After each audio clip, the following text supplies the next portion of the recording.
Been on those hills in San Francisco. Oh, here's some kids, scouts, huh? Sure. Your woods is just where they'll be ending up, I have a feeling. Great trails to hike over there. And we pick up speed again on the hills of San Francisco. Old cable car number 60 clanking on towards Powell Street pretty soon.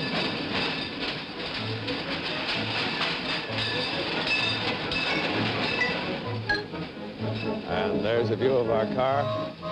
Looks like they reached the base of Powell Street there.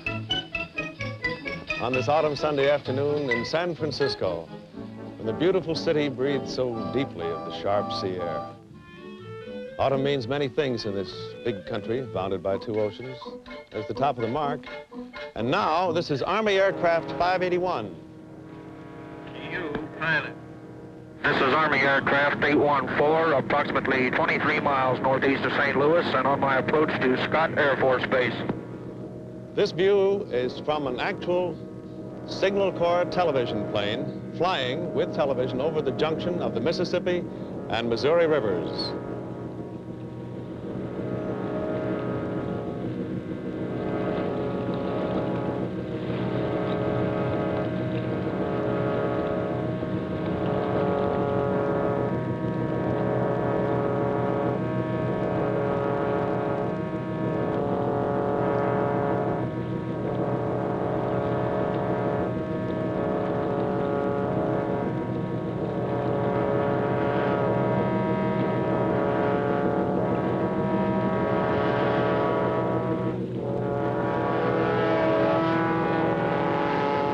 The Air Defense Command of the 85th Fighter Squadron, Air Force, all-weather jets are on a routine mission nearby here.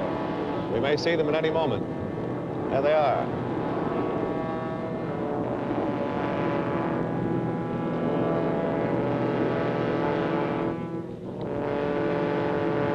There they are again.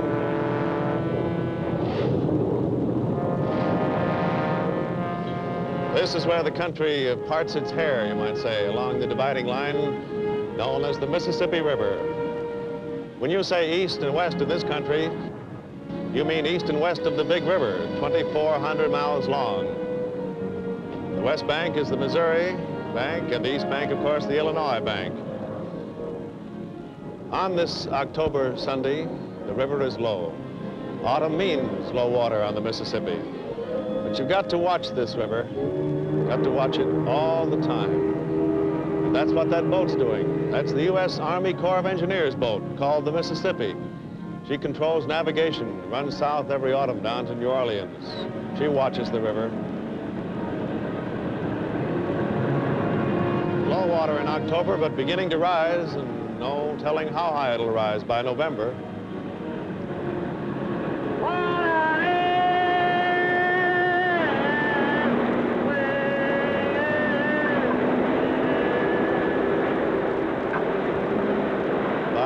Twain by the Mark V.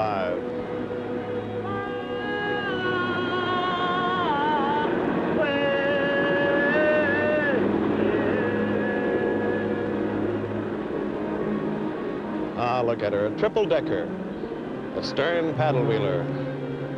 Her beautiful lines out of the glory days of steamboating.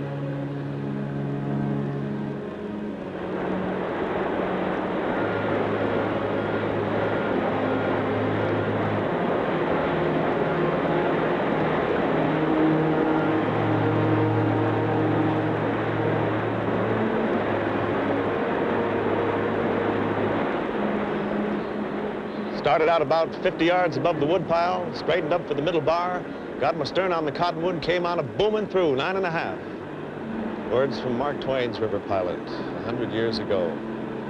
This pilot's Dave Cook, Corps of Engineers out of Memphis, Tennessee. 30 years up and down the river. No more glory days, though. No more Gaylord Ravenels. No more patent leather salesmen and runaway horse thieves. No more southern bells or strumming banjos on the river. No more showboats blowing for a landing.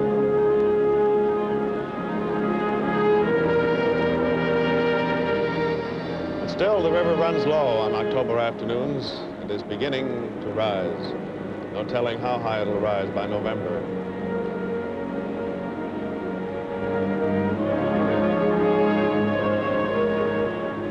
On the Missouri shore, the swamp willows and the cottonwoods are beginning now to turn brown. In the little coves there, they wait for the catfish to take the bait, their own special catfish, channel cat they call it. The river is running low. It's come a long way through Minnesota wheat country and Iowa corn country. It's heading south now toward cotton country. This is the picture at this minute on the river in autumn. And along its shores, it's harvest time. And 1,200 miles to the east, it is harvest time too. New England's harvest, harvest out of the sea.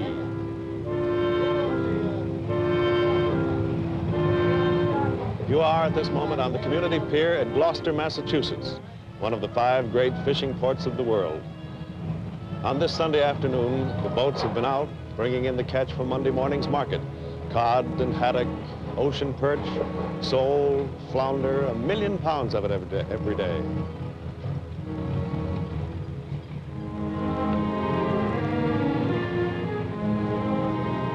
They that go down to the sea out of Gloucester are men named Silva and Corcom and De Castro and Tavalora, Portuguese and Italian and old line New England names, sailors and fishermen. Handlers are here. Menders of nets, at sea over 300 days a year, and with faces shaped by northeast Atlantic winds. For the harvest from the sea does not come easy. Coming back here for 300 years from the fishing grounds called the Georges Banks on the western banks, and the Grand Banks, that's 1,200 miles out, coming past the harbor mouth on the Atlantic, past little 10-pound island, and home to the hillside houses of Gloucester.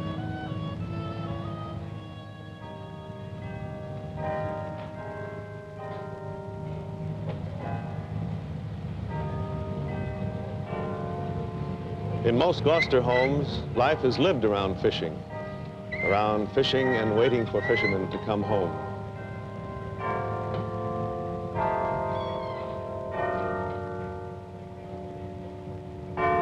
That's the carillon of the Church of the Lady of Good Voyage. There's the church tower. Yes, no harvest comes easy, not even the harvest of learning on the pleasant college walks of Princeton.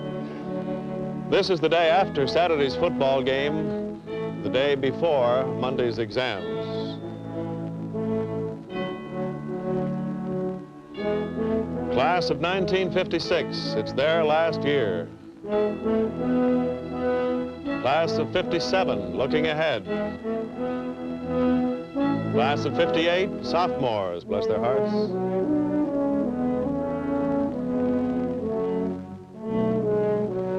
Class of 59, just starting. There is a harvest, too, in the making. Every heart and every voice, bid every care withdraw. Let all with one accord rejoice in praise of oldest song. In praise of oldest song, my voice, hurrah, hurrah, hurrah. Her sons will give while they shall live.